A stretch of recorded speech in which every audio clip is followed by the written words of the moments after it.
esos días de esos que tú te levantas que no quieres hacer nada. ¿A quién no le pasa? Eso es mentira que el cristiano es de hierro y que todos los domingos está loco por venir para la iglesia. Eso es un gran cuento. No todos los días son así.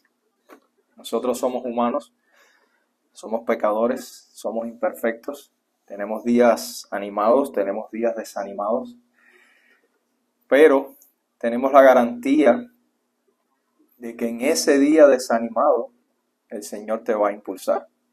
Incluso el Señor entiende cuando tú no estás de ánimo, cuando a mí me ha pasado, yo me levanto temprano todos los domingos a orar, casi todos los días lo hago, y a estudiar lo que preparamos, lo que se preparó durante toda la semana para la prédica. Pero hoy fue un día de eso donde no pude levantarme de la cama. Era porque anoche me acosté tarde y además la lluvia esa dentro de la casa es buena. Te deja ahí pegado a la cama. Es como que la lluvia te está cayendo arriba y te tiene ahí aguantado y no te deja. Y eso es imposible a veces, ¿no? Como humano, pero el Señor te levanta en su momento y te da como una patada. Dice, dale, avanza, que hoy es el día que el Señor creó. Este es el día que el Señor ha creado. Y el Señor te permite acercarte a Él, como dice la canción primera, sin temor. Pero es que no es por ti, es porque tú te puedes acercar a través de Cristo.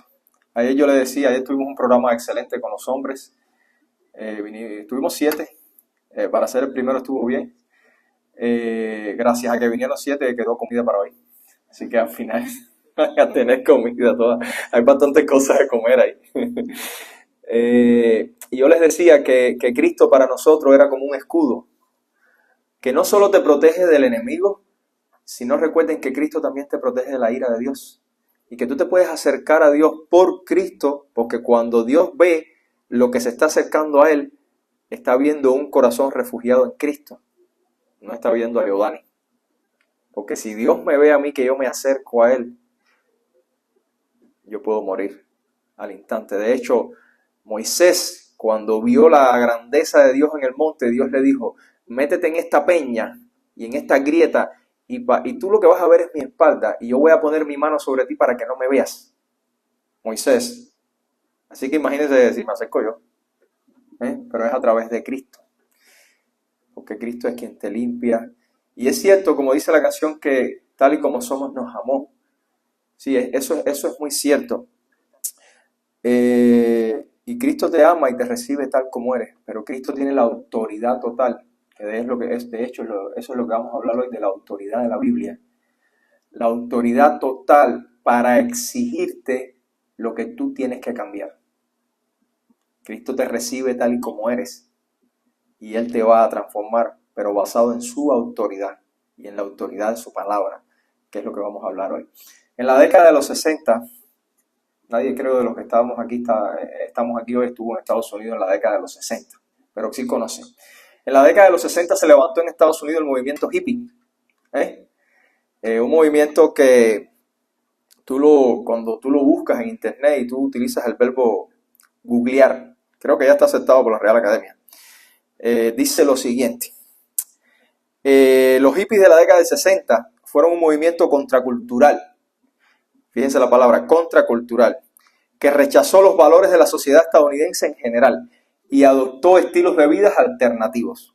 Sus creencias, su estilo y acciones incluyeron lo siguiente. Cambio de vestuario, que es lo que más nosotros conocemos, ¿verdad? Los que han leído, los que vieron películas. De hecho, en Cuba se rechazó todo eso. ¿Recuerdan? El que tenía una onda media hippie, preso. Y todo lo que podía ocurrir. También incluían nueva música y nuevos géneros musicales. Experimentaron las drogas psicodélicas, el LSD. Se empezó a usar para lograr estados de la conciencia fuera de lo normal en ese tiempo. Comúnmente se evitaban los trabajos regulares. No querían trabajar en lo que normalmente en la época las personas trabajaban. Maestros, no había médicos, no querían ser médicos, no querían en las cosas básicas, como hoy en día que todo el mundo quiere ser youtuber. El otro día Isa estaba en casa y nos dijo que ella quiere ser médico y Oli le dijo, ay sí, pero sé buena doctora, porque nosotros vamos para viejos y con esta generación de youtubers no sabemos quién nos va a atender. Entonces lo mismo pasaba en esa época de de los 60. Y hubo algo que nosotros conocemos como la revolución sexual, que se incrementó ya en el 70. De hecho, la mayoría se envolvía ¿en qué? En el amor libre, con cualquiera, como viniera y de la forma que fuera. Y el eslogan principal, ustedes lo conocen quizás, ellos decían, hagan el amor, no la guerra. Recuerden que por esa época estaban los rezagos de la guerra de Vietnam y se venía todo eso que anterior había estado ocurriendo, que estaba en auge también. Pero la esencia del movimiento era una rebelde oposición a todo tipo de autoridad en general. De hecho, ellos fueron reconocidos por su abierto rechazo a los valores tradicionales de la sociedad, en todos los campos. No quedó nada que ellos no rebatieran. Y la búsqueda de valores alternativos. Cuando yo estaba leyendo esta historia de los hippies, me venía a la mente cuando me leí el libro de C.S. Lewis, Cartas del Diablo, donde dice C.S. Lewis, dice, Satanás no es capaz de crear nada. Satanás lo que hace es distorsionar lo que Dios ha creado, buscar mecanismos alternativos a lo que Dios ya había creado. Y esta idea no implica necesariamente que yo estoy satanizando el movimiento que ocurrió en esa época, porque incluso hoy en día todavía hay personas con esas tendencias. Para nada. Pero sí ha sido durante la historia la mejor estrategia de Satanás, distorsionar. ¿Satanás creó qué? Nada. Dios creó todo. Por ejemplo, los sentimientos, ¿quién los creó? Dios. ¿Qué hizo Satanás? Llevó el hombre al extremo del ¿qué? Del sentimentalismo, que es malo. La sexualidad, ¿quién la creó? Dios. ¿Qué hizo Satanás? Distorsionarla para que tú la uses de la forma que te dé la gana, en contra de los valores que Dios diseñó. Hermanos míos, tradicionalmente, ¿y por qué empecé con esto de los 60? Nosotros hemos tenido que someternos a autoridades a diferentes niveles. Tenemos autoridades en la familia, que es la básica. Tenemos autoridades en las escuelas. Tenemos autoridades en los trabajos, en los gobiernos y en las iglesias. Es uno de los mecanismos mencionados a través de la historia, utilizados por Dios para mantener el orden social. Sin embargo, siempre se han levantado personas para pelear contra la autoridad. De hecho, en ese año específicamente existió un eslogan que incluso lo ponían en los bumpers de los carros que decía, cuestiona la autoridad. Lo pueden buscar, cuestiona la autoridad de todo tipo. Y a partir de ahí ya ustedes saben lo que se viene y lo que se vino hasta el día de hoy. Hoy en día, ¿qué pasa en la familia?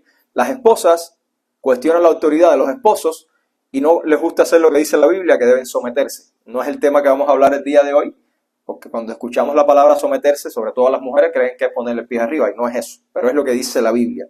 Los hijos no les gusta someterse a la autoridad de los padres, y mucho menos la de las escuelas, ¿verdad? Y con todo y eso los padres los apoyan. Y dicen que no, que los muchachos están en una etapa de rebeldía, y es normal. No es normal. No es normal la rebeldía. La hemos hecho normal, pero no es normal. En los centros de trabajo pasa algo parecido. Los obreros no quieren someterse a la autoridad de los jefes. Pero ¿qué pasa en los centros de trabajo? Que cuando a uno le afecta en el bolsillo, la gente se ablanda. Cuando te dicen te van a afectar el salario, entonces tú aflojas, porque el amor es dinero, es la causa de todos los males. Y ni hablar del gobierno.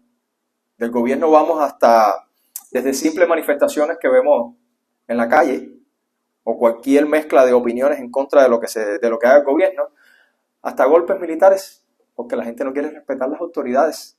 No hablo de que a veces toca tomar acciones que te lleven a combatir algo que está mal hecho. El cristiano no tiene prohibido protestar, el cristiano no tiene prohibido dar su opinión en contra de lo que está mal.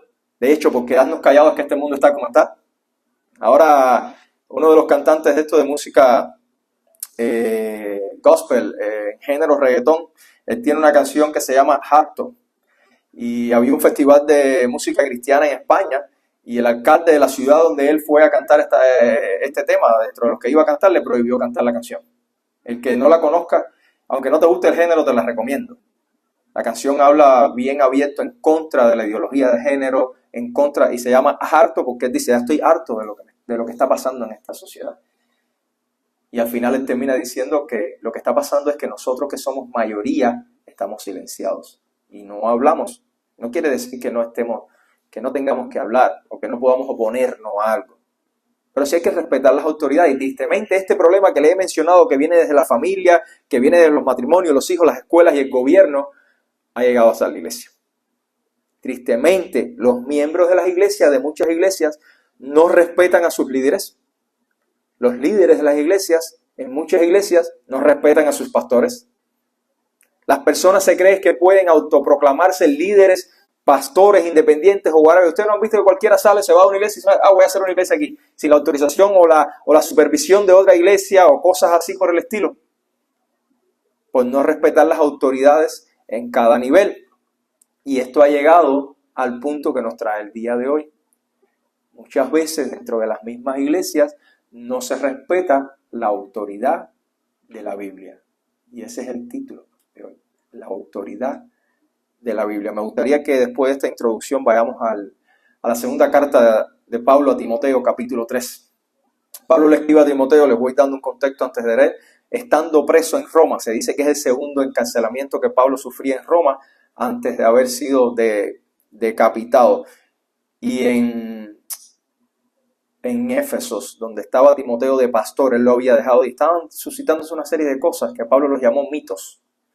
Por ejemplo, ellos se la pasaban discutiendo de las genealogías, que si yo vengo de Leví, que si yo vengo de Rubén, que si yo de Neftalí, y peleaban porque si yo soy hijo de fulano, de mengano, y yo sí soy israelita, y todas esas cosas. Discutían por cualquier tontería. Había surgido en ese tiempo lo que se llamaba la falsa ciencia también, y las doctrinas incluso que prohibían casarse. Incluso decían que ya la resurrección de los muertos había ocurrido, por lo que habían visto cuando Jesús murió en la cruz. Y todo esto provenía de una mala interpretación de la ley, o sea, del Antiguo Testamento. Y en medio de este escenario, en la segunda carta a Timoteo, Pablo le dice a Timoteo en el versículo 16 del capítulo 3, toda escritura es inspirada por Dios y útil para enseñar, para reprender, para corregir, para instruir en justicia, versículo 17, a fin de que el hombre de Dios sea perfecto, equipado para toda buena obra. Increíble. ¿Qué estaba pasando en Éfeso? Les comentaba que había una serie de doctrinas locas que podían volver loco a Timoteo, que era un pastor joven al principio cuando Pablo lo dejó ahí, aunque ya en la época que Pablo iba a ser decapitado ya no era tan joven. Sin embargo, en este versículo Pablo le dice, Timoteo, te mando a expulsar demonios, te mando a exorcizar a la gente, te mando a declarar y decretar cosas, te mando a cancelar y anular situaciones, te mando a reprender a Satanás. ¿Le dice eso? No es eso lo que dice el versículo. Te mando a utilizar la escritura, porque la escritura es inspirada.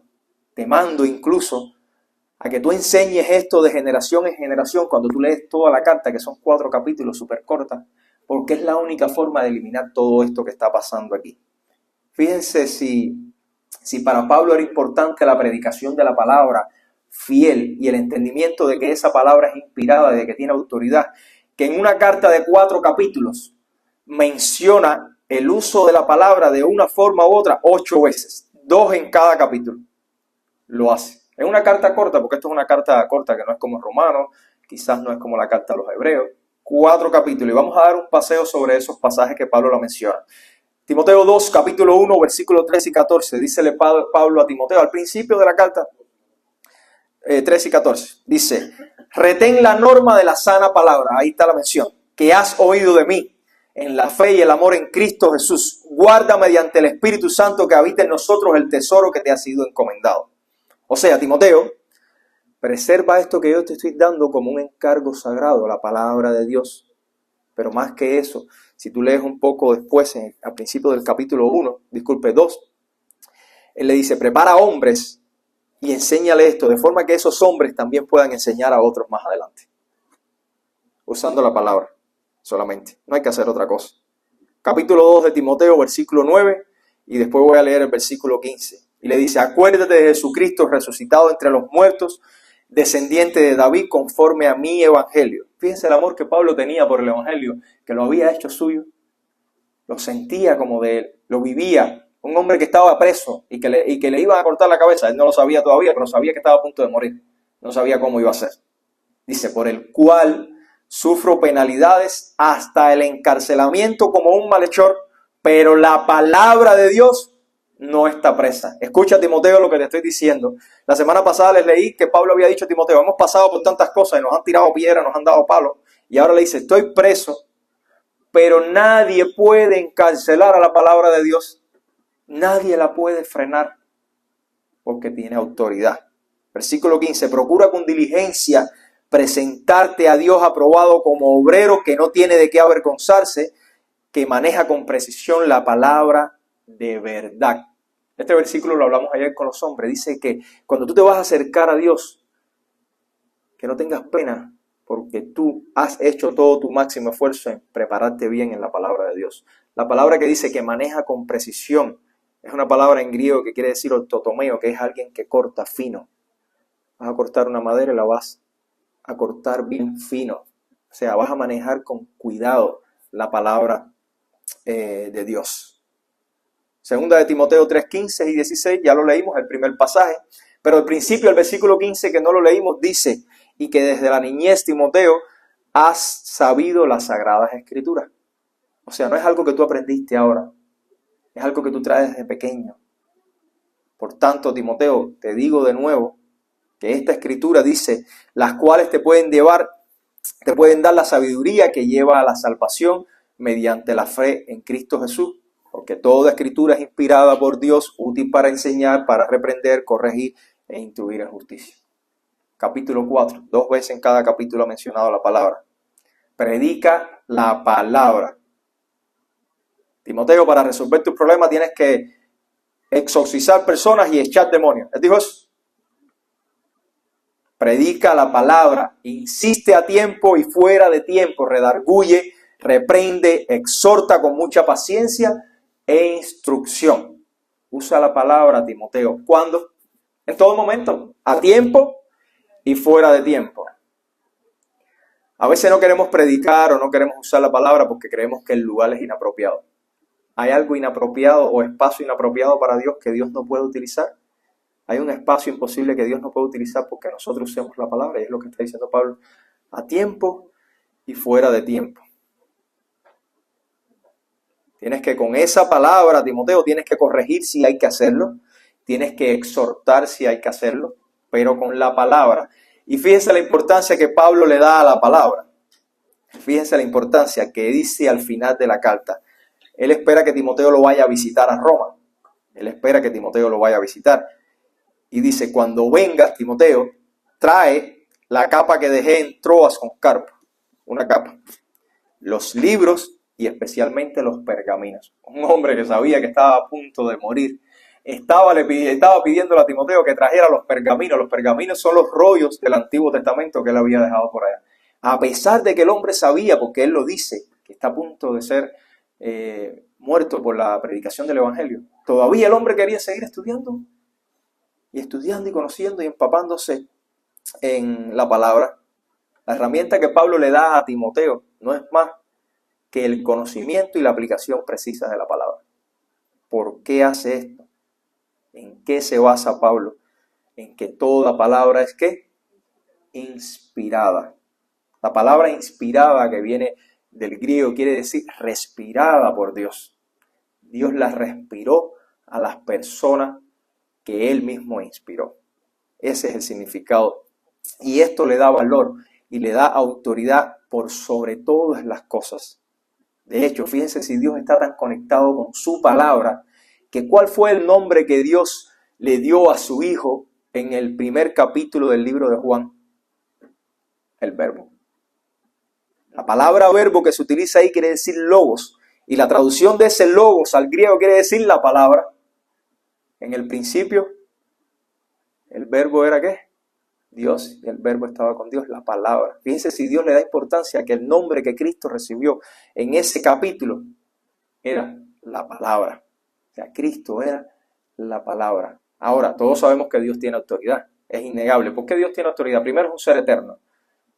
El viernes en la casa, uno de los niños que nos está visitando y que quisiera que oraran por esos muchachitos. La tía los está llevando a la casa y ellos viven en un ambiente un poco inusual. Pero los muchachos tienen preguntas sorprendentes que ninguno de nosotros que hacemos. Y él preguntó, ¿y quién creó a Dios? ¿Ustedes no se lo han preguntado nunca? Y ahí es cuando, si tú no estás preparado. Y lo otro es, tú dices, sí, Dios es eterno. ¿Cómo le explico eso a este muchacho? Bueno, esa eternidad de Dios es la que le da autoridad. No fue creado por nadie. Tú te debes a la autoridad de alguien que te creó. Nosotros nos debemos, dentro de cierta forma, a la autoridad de nuestros padres, a la autoridad de las instituciones, de las familias y todo eso. Pero Dios no, porque Dios es eterno. No depende de nada. Es la autoridad en sí mismo. Dios es omnipotente. Todo lo puede. Es omnisciente. Todo lo sabe. Y eso le da autoridad. Él creó todo. La Biblia ni siquiera intenta demostrar que Dios existe. ¿Cómo empieza Génesis? En el principio creó Dios. No es la idea de la Biblia demostrar que Dios existe. Ya Él lo da por hecho.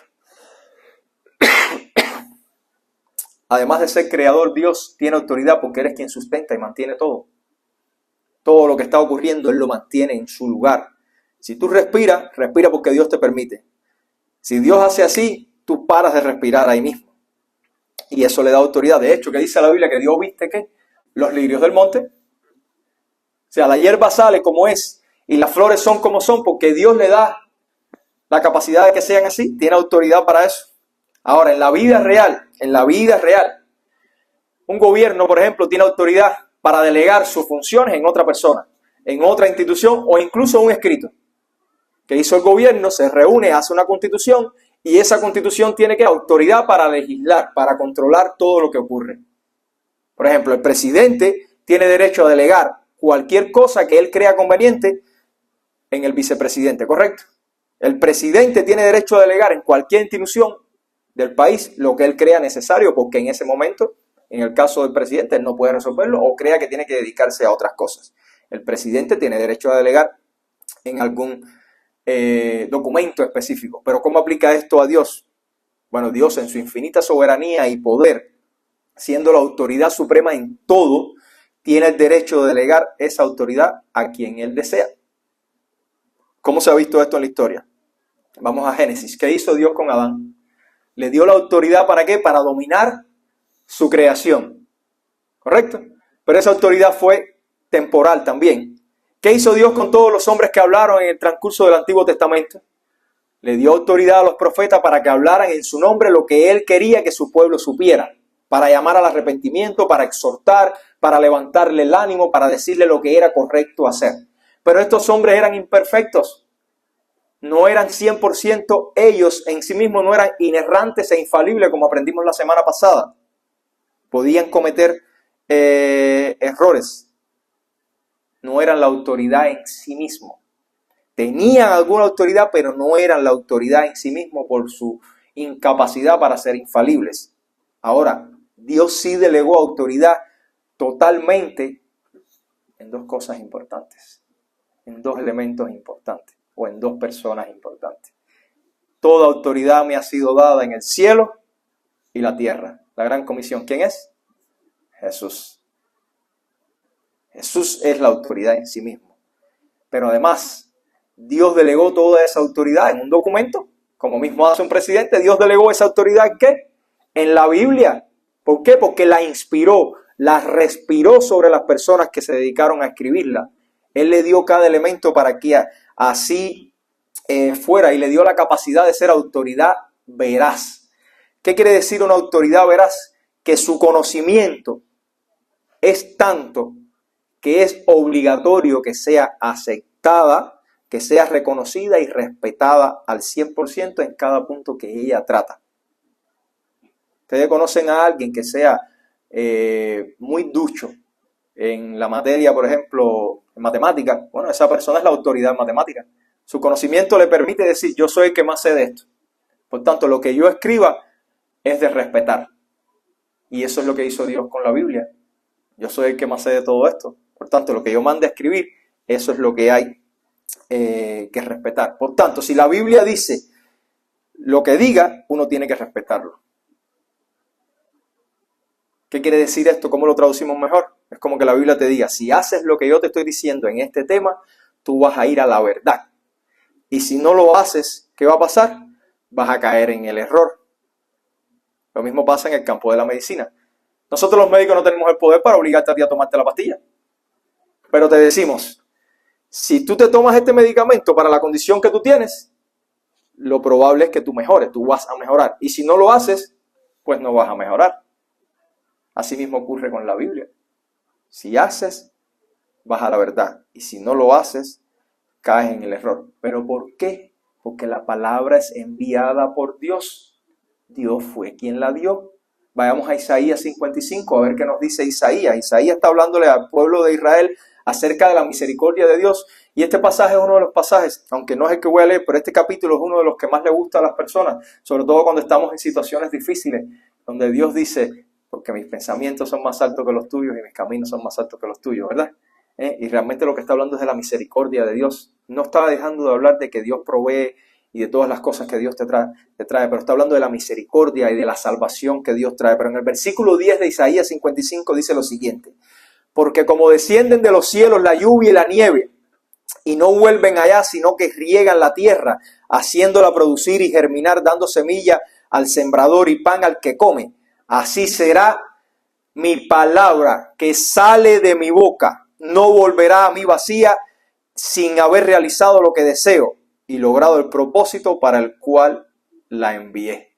O sea, Dios dice, si así como ustedes ven que llueve o que nieva, y esos dos elementos naturales cumplen el propósito, en el caso de la lluvia, de humedecer la tierra para dar producto, para dar cultivo, la palabra mía invariablemente producirá el efecto, porque soy yo quien la envío, así saldrá de mi boca. Y no va a regresar, no va a cumplir, no va a regresar sin cumplir lo que yo mandé que hiciera. No va a dejar de hacerlo. La autoridad de la Biblia es innegable porque la Biblia misma lo dice. A veces queremos buscar las cosas que fundamentan o le dan fortaleza a la Biblia fuera de la Biblia. No tiene sentido, hermanos míos. Si la Biblia habla que ella es autoridad, no hay otra cosa que te lo pueda decir. Es inspirada y además sale de la boca de Dios. De hecho, ¿qué decían los profetas que eran profetas de Dios en ese tiempo? El Señor me dijo. ¿Qué decían los profetas? Esta es la palabra de Dios. Ellos nunca decían que era su palabra. Esta era la palabra de Dios. Ahora, ¿para qué tiene autoridad la Biblia? La Biblia tiene autoridad para decirte qué pastilla tienes que tomarte. La Biblia tiene autoridad para decirte cómo tienes que hacer el cálculo matemático en el examen. ¿La Biblia tiene autoridad para regir las cosas que los investigadores hacen? No, esa no es el campo de la Biblia. La Biblia no es un libro de ciencia, lo vimos la semana pasada. La Biblia no es un libro de historia. La Biblia no es un libro de medicina. Lo que sí es la Biblia es que tiene autoridad para controlar todos los elementos morales relacionados en cada uno de ese campo. Y en lo que ella habla, aprendimos la semana pasada que no se equivoca para nada. Pero específicamente ella tiene autoridad, por ejemplo, para crear. ¿Cómo creó Dios todo? Con la palabra. Fíjense que en el capítulo 1 de Génesis, 8 veces se repite, y dijo Dios. Y todo fue, dijo Dios. Y fue y ocurrió lo que Dios dijo. Con su palabra. Diciendo y haciendo. Diciendo, haciendo. Miren lo que dice el Salmos 33, versículo 6 y versículo 9. Por la palabra del Señor fueron hechos los cielos y todo su ejército por el aliento de su boca. ¿Qué cosa es todo el ejército de los cielos? Todas las constelaciones que ustedes ven, todas las estrellas, es lo que se está refiriendo. Y todo lo que ustedes ven fue hecho por la palabra de Dios. Y dice versículo 9, porque Él habló y fue hecho. Él mandó y todo se confirmó. Fíjense si la palabra es importante, que aunque no lo vamos a utilizar hoy, el libro, el capítulo más largo de la Biblia se dedica solamente a la palabra. ¿Recuerdan cuál es? Se lo mencioné la semana pasada, el Salmo 119. Tiene 176 versículos. Cada uno dividido en 8, ¿cómo se dice? 8 estrofas. Y cada estrofa está enumerada arriba con una de las letras del alfabeto hebreo. 22 estrofas en general. Y es el capítulo más largo y habla solamente de la palabra de Dios. No habla de otra cosa. ¿Para qué más tiene poder o autoridad la palabra de Dios? Para impartir bendiciones, incluso materiales, pero sobre todo espirituales. Deuteronomio 8:3 dice lo siguiente: y te humilló y te dejó tener hambre y te alimentó con el maná que no conocías, ni tus padres habían conocido, para hacerte entender que el hombre no solo vive de pan, sino que vive ¿de qué? De todo lo que procede de la boca del Señor. ¿Quién utilizó esto en el desierto? Jesús. Atacado por Satanás, dice: si tú eres el Hijo de Dios, ¿por qué no conviertes esas piedras en panes? Porque yo sé que tienes hambre, llevas 40 días sin comer aquí. ¿Y qué dijo Jesús? Yo soy el Hijo de Dios, déjame convertir esto para demostrártelo. No fue eso lo que dijo Cristo. Dijo: no solo de pan vive el hombre, sino de toda palabra que sale de la boca de Dios. Pero siempre recargo, ¿Cristo venció esa batalla por decirlo? No. Cristo venció la batalla por cumplirlo. Porque podemos ser una Biblia ambulante, pero no cumplir nada de eso y no ganamos una batalla ninguna. No recibimos bendiciones espirituales. ¿Por qué? Porque la palabra no la hemos tomado como autoridad en nuestra vida. Y si estamos hablando de que hoy la palabra te da autoridad, es para que tú entiendas que es la que tiene que guiarte la vida. Es para que entiendas que es la única que te puede enderezar el camino. Pero si la aplicas, si no la aplicas, como dice la Biblia, si lo cumples, irás a la verdad. Si no lo cumples, irás al error. La palabra tiene autoridad para juzgar y condenar. Cuando tú predicas en la calle o le hablas a alguien, tú le dices lo que sea que esté en la Biblia y te dice: ¿con qué autoridad tú me dices eso a mí? Yo le digo: no soy yo, es lo que dice la Biblia. Yo no te estoy diciendo nada que venga de mí. Si la Biblia tiene autoridad para hablar de un tema, en ese tema hay que respetarla. La Biblia ha demostrado que todo lo que ella ha dicho se ha cumplido. Y lo que falta se va a cumplir también. Y si tienen alguna duda de esto, vayan al libro de Daniel y revisen las profecías de Daniel, por ejemplo, respecto a la transición de los gobiernos en toda esa área, desde Babilonia hasta Roma. Cómo Daniel fue describiendo quién venía después. Cómo Daniel fue describiendo que después de Babilonia venía Grecia, después venía Roma, y qué es lo que va a venir ahora, qué es lo que falta por cumplirse. Sin hablar de las otras profecías que se han cumplido. ¿Qué dice Apocalipsis 19:15 con respecto a esto? Dice: de su boca sale una espada afilada para herir con ella a las naciones, y las regirá con vara de hierro. Y él pisa el lagar del vino del furor de la ira de Dios Todopoderoso. ¿Por qué la espada sale de la boca y no de la mano? Lo lógico es que una espada está en la mano, ¿correcto? Sin embargo, Apocalipsis que dice que de su boca saldrá ¿qué? Una espada. ¿De dónde vendrá el poder de Cristo en ese momento? De su palabra. La espada es la palabra. Cuando él venga en el caballo blanco, que dice el pasaje, de su boca saldrá esa espada, que no será un elemento físico. Es la palabra de Dios, que tiene poder para condenar y para juzgar. Como dice Hebreos 4:12, que es uno de los versículos que a mí me encantan más cuando se habla de la palabra y del poder de la palabra. Dice: porque la palabra de Dios es, y voy a hablar solamente de su poder como espada. De hecho, cuando usted toma la armadura de Efesios 6, todos los elementos que tiene la armadura, que son elementos protectores: el casco, el pecho, el cinto, las sandalias. Sin embargo, hay un solo elemento que es agresivo, que es ¿cuál? La espada, la misma que Cristo viene en caballo blanco sale de su boca. Mira lo que dice entonces: porque ella, o sea, la palabra, más cortante que cualquier espada de 2 filos, y penetra hasta las divisiones del alma y del espíritu, de las coyunturas y de los tuétanos, y es poderosa para discernir los pensamientos y las intenciones del corazón. Le da autoridad para condenar y juzgar. No quiere decir ahora que yo esté ahora diciéndole a todo el mundo sus pecados en la cara, porque la Biblia es lo que dice. Tú lo puedes hacer, pero sea con tacto, que sea con amor, que sea con compasión. Pero la palabra da autoridad para eso. Ella tiene la autoridad. Y no es que la tiene, es que es la autoridad. La palabra es la autoridad para levantar muertos de los sepulcros. Señor, tu amigo Lázaro se murió. Les viene a la mente el pasaje: Jesús estaba distante y esperó varios días para llegar, para que la gente supiera y la gente estuviera convencida de que verdad el hombre estaba muerto. ¿Ustedes creen que Jesús no podía llegar? Si lo que estaba eran unos kilómetros, podía llegar al momento. Pero Dios deja lo que la gente esté convencida de que el hombre está realmente muerto. De hecho, en ese pasaje está el versículo más corto de la Biblia. Jesús lloró. Jesús el hombre, Jesús el humano 100%, lloró, igual que lloras tú. No pierdes a alguien porque él amaba a su amigo Lázaro.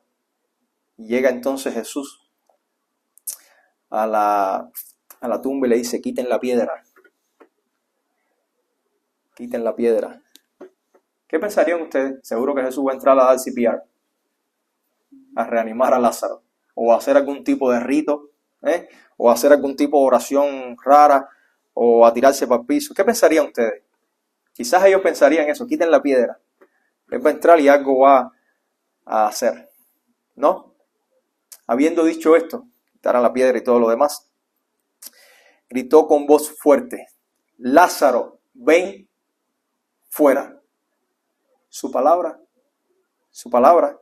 Y el que había muerto salió, los pies y las manos atados con vendas y el rostro envuelto en un sudario. Jesús les dijo, desatadlo y dejadlo ir. Porque la palabra tiene poder para levantar los muertos, pero los muertos espirituales. La fe viene ¿por dónde? Por el oír. ¿Pero el oír de qué? De la palabra de Dios. Y tú estás muerto espiritual. Si tú no conoces a Cristo, tú estás muerto espiritual. Ayer se lo decía a los hombres, si tú no conoces a Cristo, usted es hijo del diablo. Suena feo, suena fuerte, pero es la realidad. No me puedo callar, porque es lo que dice la Biblia, y la Biblia nos da autoridad para decir lo que ella dice. Claro, la autoridad que la Biblia me da a mí es temporal, porque yo soy imperfecto, soy pecador. La palabra de Dios tiene poder para redimir, para salvar. Juan 5:24 dice, en verdad os digo. Cuando Jesús o alguien en la Biblia decía en verdad es como decir, presta atención, para las orejas, ¿se acuerda? Para la oreja, Timoteo.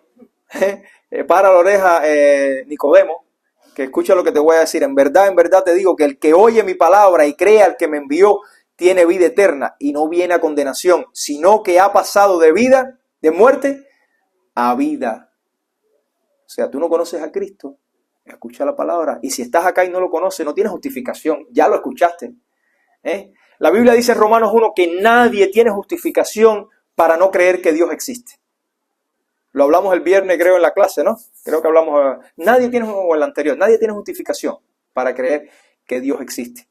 Pero ahora si tú estás aquí y nunca habías escuchado de Cristo o no entiendes eso, no tienes justificación para decir, yo no escuché, yo no sabía lo de Cristo. No, Cristo dice que el que oye mi palabra y la escucha y la cree, porque tienes que creerla, no es sentirla, es creerla. Los sentimientos y las cosas vienen después. Primero tienes que creer. Y si tú crees, no serás condenado. Y vas a pasar ¿de dónde? De muerte a vida. Lo que les dije hace rato, si tú la crees, vas a ir a la verdad. Si no la crees, vas a ir al error. Esa es la autoridad que tiene la Biblia. Pero siempre cuando tú hablas de estas cosas, siempre aparece alguien que dice, no, pero es que la Biblia fue escrita por humanos. ¿No les ha pasado? ¿Cómo yo confío si esa palabra fue escrita por humanos? Los humanos se pueden equivocar escribiendo, A todos nos genera la duda a veces. Y sobre todo cuando las personas no conocen nada de la Escritura. Esto a mí me lo dicen mucho. Pero ese libro fue escrito por alguien. Claro que fue escrito por alguien. Es el método que Dios utilizó. El método que Dios dejó para que llegara la información a nuestros tiempos. Pero ellos no fueron utilizados como robots que mecánicamente iban diciendo lo que Dios decía. Sí, ellos fueron inspirados por Dios. Pero ellos no copiaron dictados. Señor, como vamos a la escuela, díctame ahí. No. En la soberanía de Dios utilizó todo el entorno, todo el medio de ellos para escribir la palabra. Y trabajó con ellos. ¿Ustedes creen que Moisés empezó a escribir desde que él se conoció a Dios? No. ¿Cuántos años trabajó con Dios con Moisés en el desierto? 40 años preparando un hombre. Para cuando él le dijera, saca a mi pueblo de Egipto, pero además Moisés escribe todo lo que yo te voy a decir, el hombre hiciera lo que Dios le iba a decir, de la forma que Dios quería. Ellos escribieron, pero escribieron basado en la relación que tenían con Dios. Llámelo conexión o como tú quieras llamarlo. La relación íntima. Sabían que lo que Dios les estaba diciendo y lo que ellos estaban haciendo venía de Dios. De hecho, Lucas, ustedes han leído el principio de Lucas. ¿Qué es lo que dice Lucas? ¿Cómo Lucas escribió? Alguien diría, pero esto está de loco, esto no es como los mega espirituales, es que Dios tiene que haber dictado. No. Lucas hizo una investigación, lee ahí el principio del capítulo, y él le dice a la persona que le está escribiendo, ahora se me olvidó el nombre, le dice, fulano, yo investigué todos los hechos y esto es lo que pasó. Dios utilizó hasta una investigación hecha por un médico para escribir los 2 libros más grandes y más largos del Nuevo Testamento. El libro de los Hechos y el Evangelio de Lucas. Cuando tú sumas todo eso, Lucas fue el que más escribió palabra por palabra. Dios en su soberanía lo hizo. ¿Qué cosa quiere decir que Dios en su soberanía? En su competencia total. La capacidad que tiene Dios de controlar todo, incluso cuando tú eres imperfecto, cuando tú te puedes equivocar, cuando tú cometes errores. Pero Dios lo mueve todo para su honra y para su gloria. Y eso fue lo que quedó plasmado en la Biblia. Mira cómo lo dice Pedro. Pedro en su segunda carta, escribiéndole en el capítulo 1, escribiéndolo a los que están despatriados, huyendo por toda Asia Menor, y que estaban pasando lo mismo que pasaba a Timoteo en la iglesia, porque lo que pasaba en la iglesia de Timoteo era lo mismo que pasaba en las iglesias de Asia. ¿Qué pasaban en las iglesias de Asia? Apocalipsis, las 7 cartas a la iglesia, todas eran un desastre, excepto 2 iglesias que Dios no le da un regaño. Las demás Dios le dice, arrepiéntate y vuélveme a mí.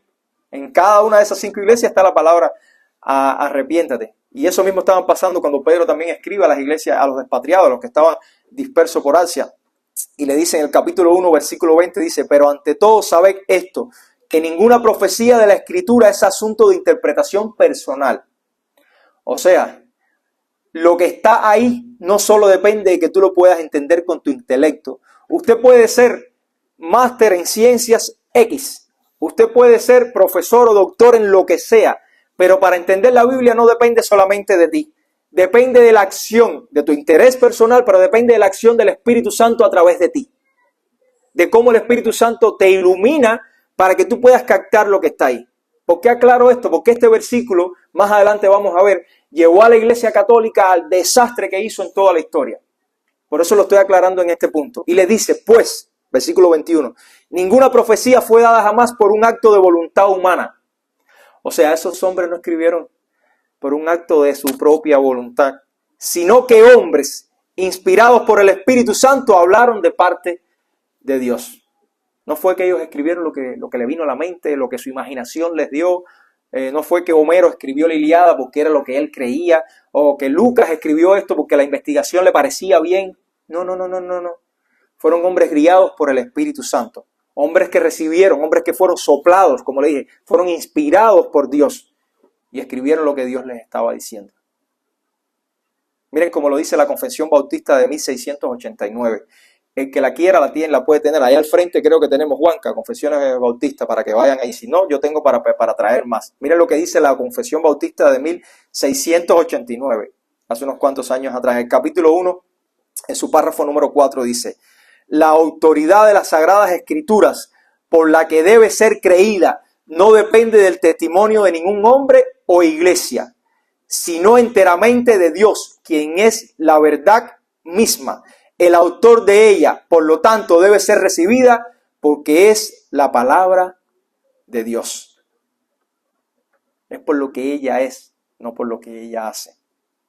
Si Timoteo no entendía esto en su iglesia, si no entendía que la Escritura era la autoridad en todo y la aplicaba con precisión, corría el riesgo, hermanos míos, de dejarse llevar por todas las locuras como lo corremos nosotros hoy en día. Si nosotros no entendemos que la Biblia es autoridad en todo y sobre todo, corremos el riesgo de llevarnos por cualquier corriente, como un barco que anda para acá y para allá y sin timonel. Ayer no sé si fue mi cuñado que estaba, no me acuerdo con quién estaba hablando, que hablaba de que cuando hay oleaje alto, porque Juan Carlos estaba hablando de su testimonio cuando naufragó, y él dice que cuando hay oleaje alto tú no te puedes, el barco, las propelas del barco, la propela, no sé cómo se llama eso, los ventiladores de esos barcos, no permiten controlarlo, no puedes controlarlo. Y lo mismo pasa cuando tú no entiendes que la Biblia es autoridad, usted está para allá y para acá. Y quieren ver algunos ejemplos en la historia de cómo pasó esto en las iglesias y cómo han surgido todas las sectas que tenemos hoy en día, que lastimosamente tienen muchos seguidores. 1830, los mormones, Joseph Smith, se le ocurrió por decir que él tuvo dos visiones y que en una de esas dos visiones él vio a Jesús y a Dios. Y que Jesús y Dios le dio unas instrucciones con respecto a su visita a América después de la resurrección. En la segunda visión Dios le dice, ve a tal sitio, si mal no recuerdo en Nueva York, y busca un libro que hay ahí que era de oro. Y de ahí surgió, la persona tuvo una visión y esa visión se convirtió en una doctrina. Y esa visión rebatió todo lo que la Biblia decía, en gran parte de las cosas que la Biblia decía. Y esa visión hizo que la Biblia pasara a un segundo plano. Y esa visión hizo que ellos escribieran el otro evangelio de Jesucristo. ¿Ustedes nunca han entrado a un hotel y han abierto la gaveta y han visto una Biblia? En la mayoría de los hoteles está la Biblia, pero también está el libro del Mormón. No sé si alguien lo ha visto. Y cuando tú lees el libro del Mormón, yo hice una publicación no hace mucho de una Biblia de esa que nos encontramos en Sarasota, en un hotel que fuimos. Abajo dice, el otro evangelio de Jesucristo. ¿Qué dice Pablo a Gálatas? De que si alguien predica otro evangelio que no sea este, sea que anatema. Tienen la desfachatez de todavía ponerle a su libro el otro evangelio de Jesucristo, cuando Pablo dice que el que predica otro evangelio es anatema,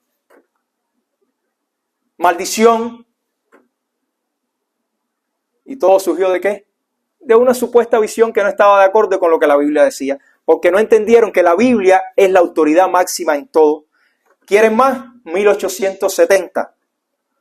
Charles Taze Russell cuestionó la mayoría de los principios básicos de las escrituras canónicas que se tenían hasta ese momento.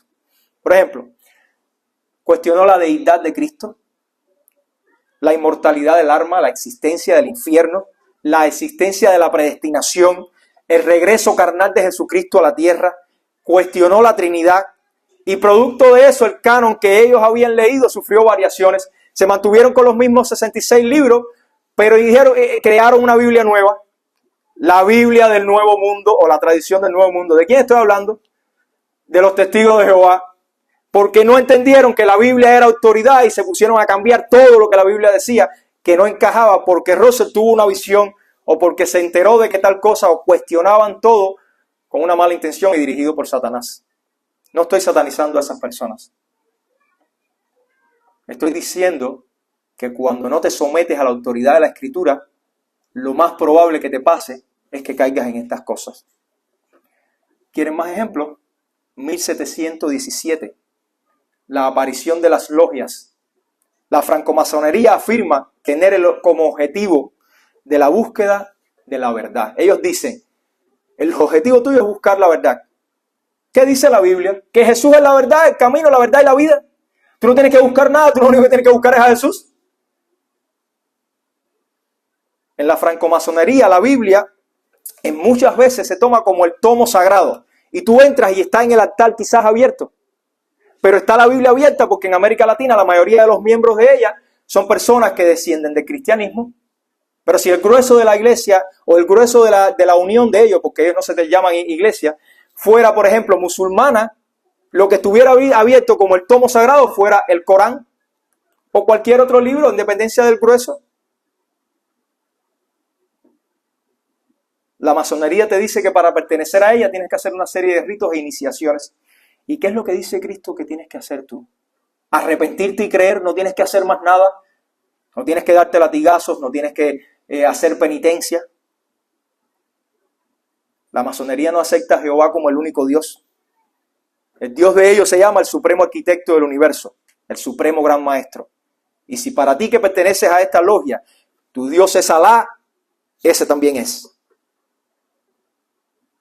En 1913, el gran maestro masón inglés, duque de Sussex, influyó en las logias de forma tal que logró omitir la palabra de Cristo en las oraciones de la logia. ¿Qué dice la Biblia? Que Dios escucha nuestras oraciones, ¿cómo? ¿A través de quién? De Cristo. Y Dios responde nuestras oraciones a través de Cristo. ¿Qué dice la masonería? Que el hombre no es pecador, que solamente es imperfecto. Que si tú trabajas fielmente guardando los principios de la masonería, serás bien recibido en la gran logia de arriba por el supremo gran maestro. Esto quita del medio la necesidad de Cristo como Salvador. Esto quita del medio la necesidad de un Salvador. Porque si tú puedes hacer algo por ti, tú no necesitas a Cristo. No hay forma. ¿Pero por qué ocurrió esto? Porque se apartaron de la autoridad de la Escritura, de entender que la Biblia es la que controla y dirige todo. Como decía la canción, no soy nada, no soy yo, es Cristo. Y sin Cristo no puedo acercarme a Dios.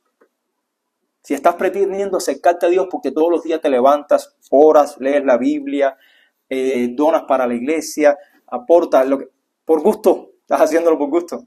Sin Cristo todo eso es por gusto, es en vano. El catolicismo.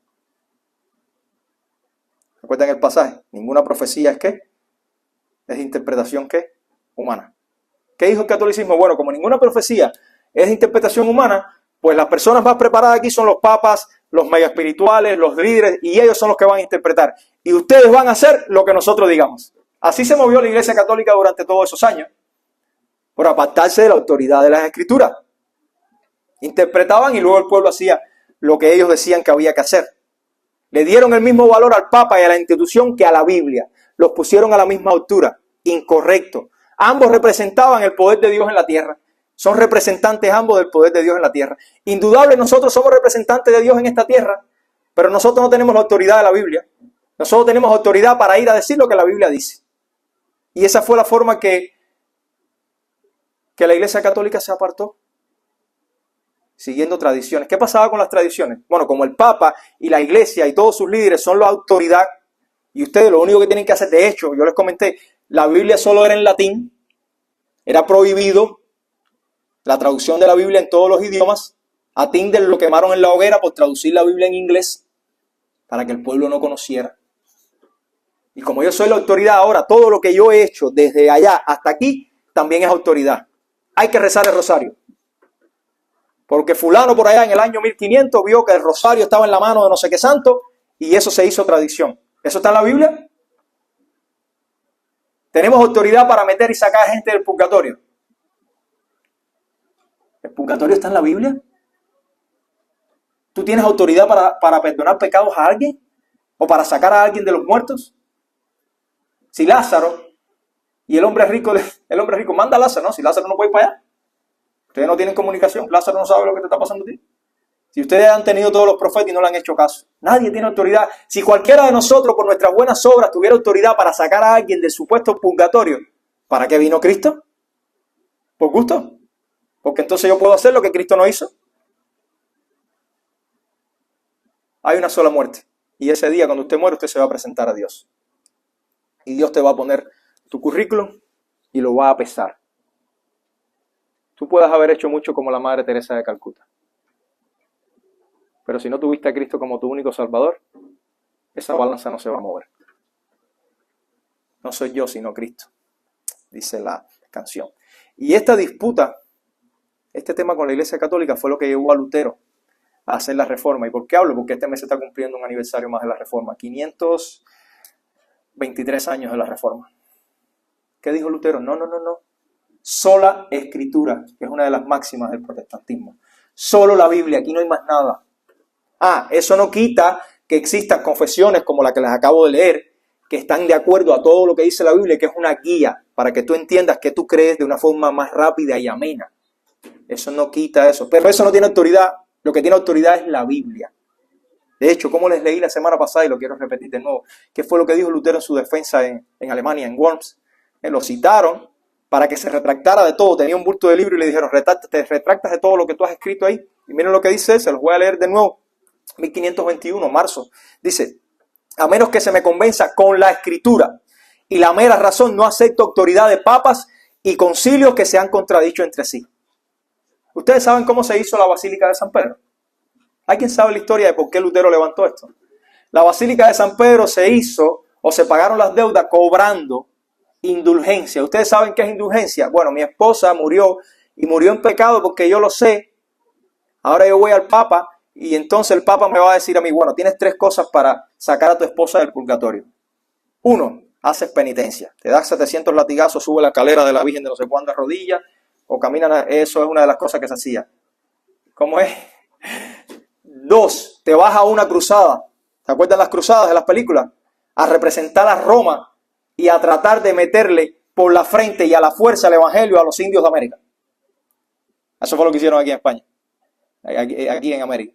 3, como dicen en Venezuela, te baja de la mula. Paga para que tu esposa saque del purgatorio. Y con ese dinero se terminó la Basílica de San Pedro. Y contra eso fue lo que Lutero, diciendo, no, nada de eso está en la Biblia, sola escritura. Pero lastimosamente muchas de estas cosas se han metido en el evangelismo moderno el día de hoy. ¿Quieres algo más degradante que el movimiento profético y apostólico moderno?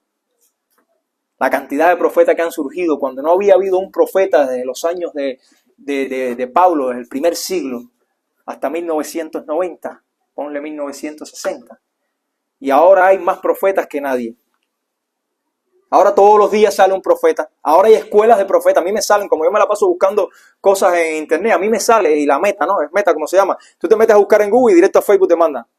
Y yo me pongo a buscar cosas de escuelas y si para estudiar y no sé qué. Bueno, escuelas de profetas. Pero ¿qué pasa con esto? ¿Qué pasa con los profetas modernos? Que se ponen el mismo valor de la Biblia. Tuve una visión, tuve un sueño, el Señor me dijo. Y eso es ley en la iglesia. Con el Señor me dijo, con que tuve una visión, se han visto casos de adulterio donde los falsos profetas le han dicho a una chica, el Señor me dijo que tú vas a ser mi futura esposa. Pastor, pero si usted está casado, sí, pero mi esposa está enferma y se va a morir. Y el Señor me lo dijo. No me la estoy inventando. Vayan a YouTube y vean las historias. Hablamos la semana pasada de lo que pasó en México con el famoso ángel del Apocalipsis, no sé cómo se llama, el famoso profeta de México. Hermano, les voy a leer algo que leí de un libro que estaba leyendo que se llama Una iglesia conforme al corazón de Dios, del doctor Miguel Núñez. Dice, cuando decimos, así dice el Señor, le estamos dando a esa nueva revelación la misma categoría que el resto de la Biblia, lo cual representa una irreverencia a la infalibilidad de su palabra.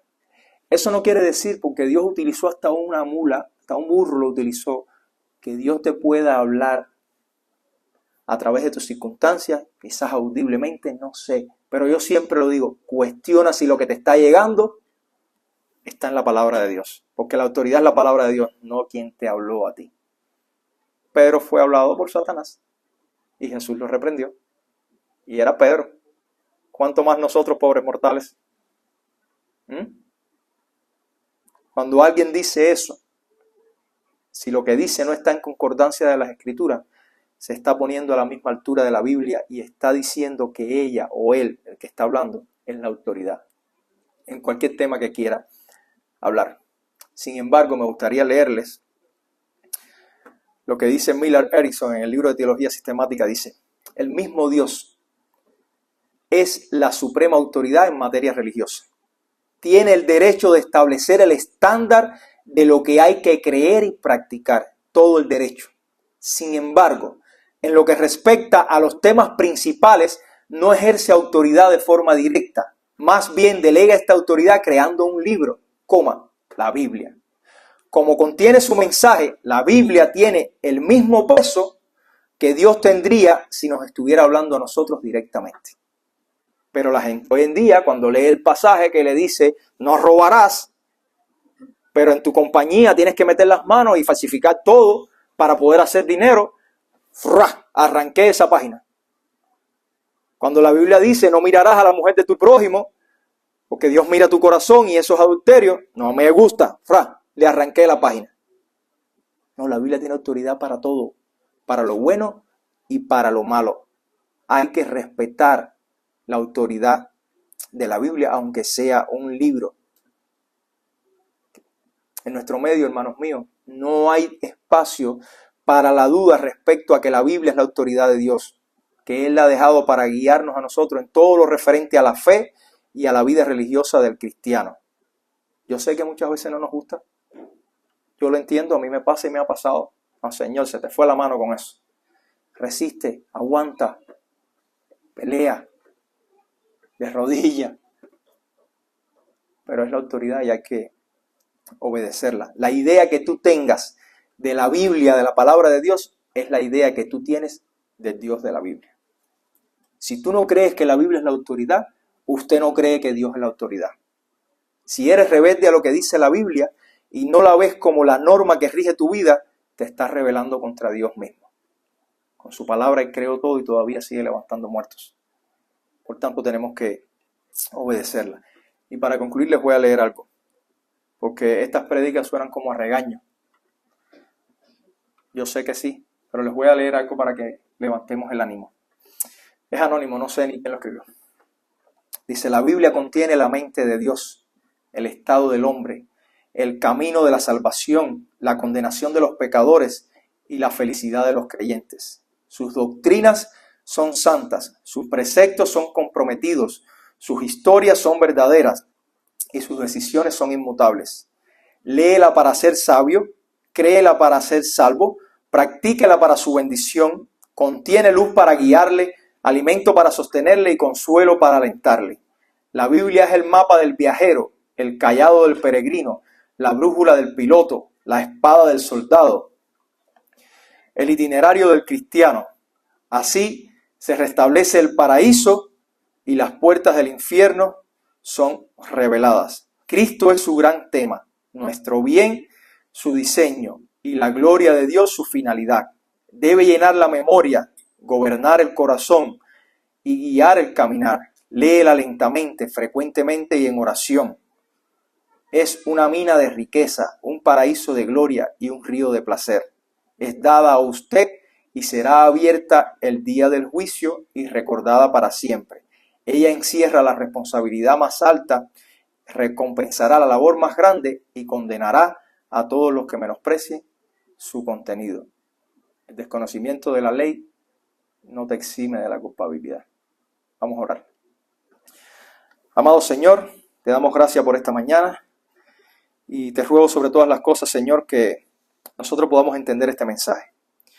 Que esta palabra, Señor, atraviese nuestras coyunturas y nuestros huesos y nos transformes a tu antojo, Señor. Solo sabemos que todo lo que tú haces es para bien en tus hijos. Eso que tú has llamado acorde a tu propósito, Señor.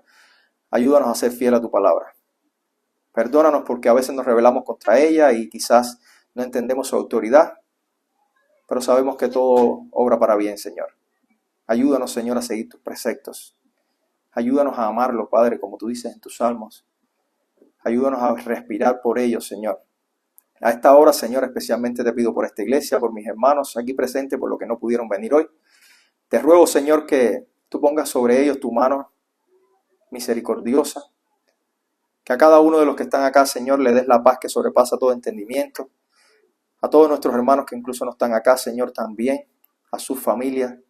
Que puedan ellos, Señor, atravesar los desiertos, contando que tú los llevas en tus brazos, Padre.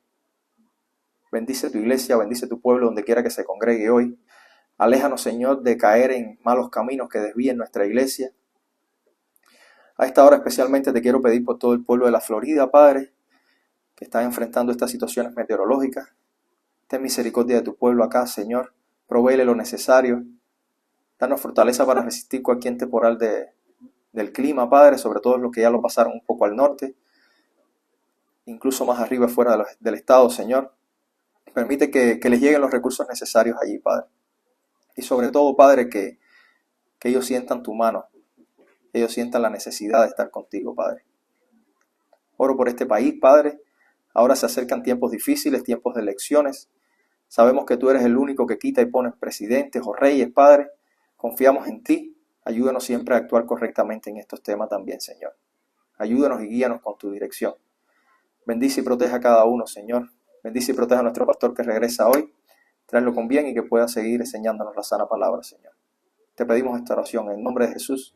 Amén. Amén.